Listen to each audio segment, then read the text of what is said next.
Introduction. Why Aristotle still matters. Aristotle is often mentioned, quoted, and simplified, but rarely understood. He was not trying to inspire people. He was trying to understand how a human life actually works. Not an ideal life, not a heroic life, a real one. Aristotle was interested in structure, in cause and effect, in how repeated actions shape character, and how character shapes destiny. If we want to understand what he believed, we have to let go of modern expectations. He was not asking, "How do I feel better?" He was asking, "How does a human being live well?" That difference changes everything. Part 1. Eudaimonia. Not happiness, but function. Modern discussions about Aristotle often begin with the word happiness. That is already a mistake. Aristotle used the word eudaimonia. It does not mean pleasure. It does not mean comfort. It does not mean constant positivity. Eudaimonia means human flourishing, a life that functions well, a life where human capacities are expressed properly over time. For Aristotle, a good life was not a mood. It was not a moment. It was not something you felt on a good day. It was the result of how you lived, day after day. Choice after choice. This matters today, because we often reduce life to experience. We ask whether something feels good. Aristotle asked whether something works. Does this way of living develop the person you are becoming, or does it slowly undermine you? Part 2. Function and purpose. Aristotle believed that to understand anything, you must understand its function. A knife is good if it cuts well.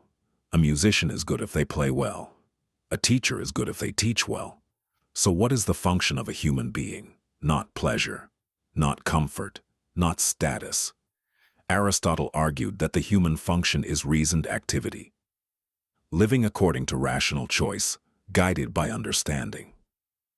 That does not mean constant thinking. It means acting deliberately rather than impulsively. A human life works when decisions are intentional, actions are consistent, values are embodied, not just claimed. From this perspective, many modern problems become clearer.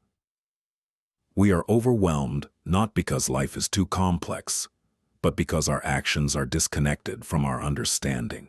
We know what matters, but we do not structure our lives around it. Part 3. Virtue is not morality, it is skill. One of the most misunderstood aspects of Aristotle is virtue. Virtue, for Aristotle, was not about being nice.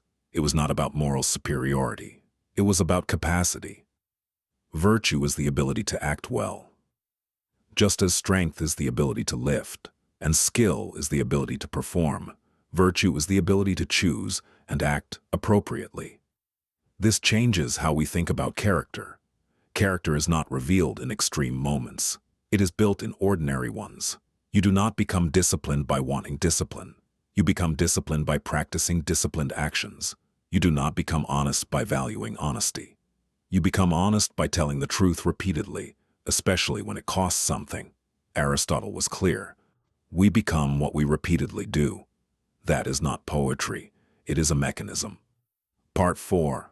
Habits and the formation of character. Aristotle believed that habits form character, and character determines the quality of life. This is not abstract philosophy. It is deeply practical. Every repeated action strengthens a tendency, lowers resistance, makes the behavior more likely next time. Over time, effort turns into default behavior. This explains why change feels difficult. You are not fighting one decision. You are fighting a structure built through repetition. In modern terms, routines shape attention. Attention shapes behavior. Behavior shapes identity. Aristotle would not be surprised by burnout, distraction, or dissatisfaction. He would see them as signs of misaligned habits, not moral failure, structural failure. Part 5. The golden mean. Precision, not moderation. The golden mean is often misunderstood as moderation. That is inaccurate. Aristotle did not argue for being average. He argued for precision. Virtue exists between extremes. but not at a fixed midpoint. Courage is not halfway between cowardice and recklessness. It is the right response, at the right time, for the right reason. This requires judgment. The mean changes depending on the situation, the person, the context. This idea matters today because we often apply rules mechanically. Aristotle believed ethical life requires discernment. There is no algorithm for living well. There is responsibility. Part 6. Emotion and Reason. Aristotle did not believe emotions should be eliminated. He believed they should be educated. Anger is not wrong. Fear is not wrong. Desire is not wrong. But unmanaged emotion leads to disorder. Reason for Aristotle is not suppression. It is guidance. A mature person does not feel less. They respond better. In modern life, this applies directly to online conflict, workplace tension, personal relationships, decision-making under pressure. Aristotle would say, the problem is not feeling strongly. The problem is acting without understanding. Part 7.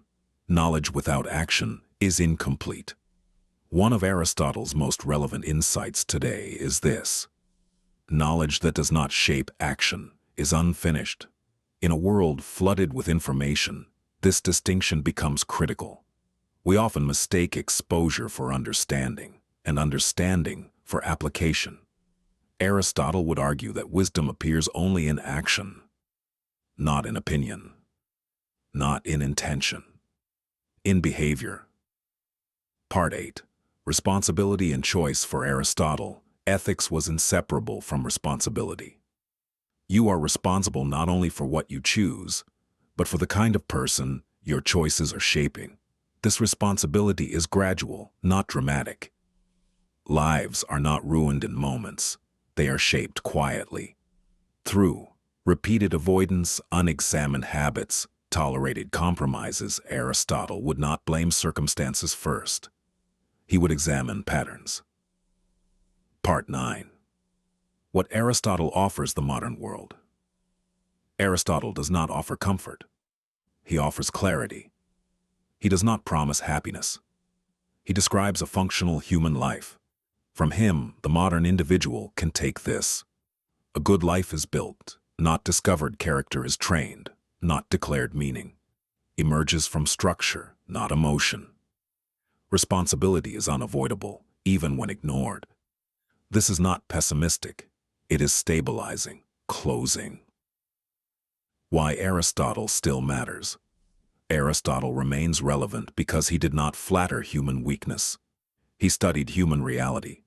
He understood that freedom without structure becomes chaos, and that structure without understanding becomes oppression.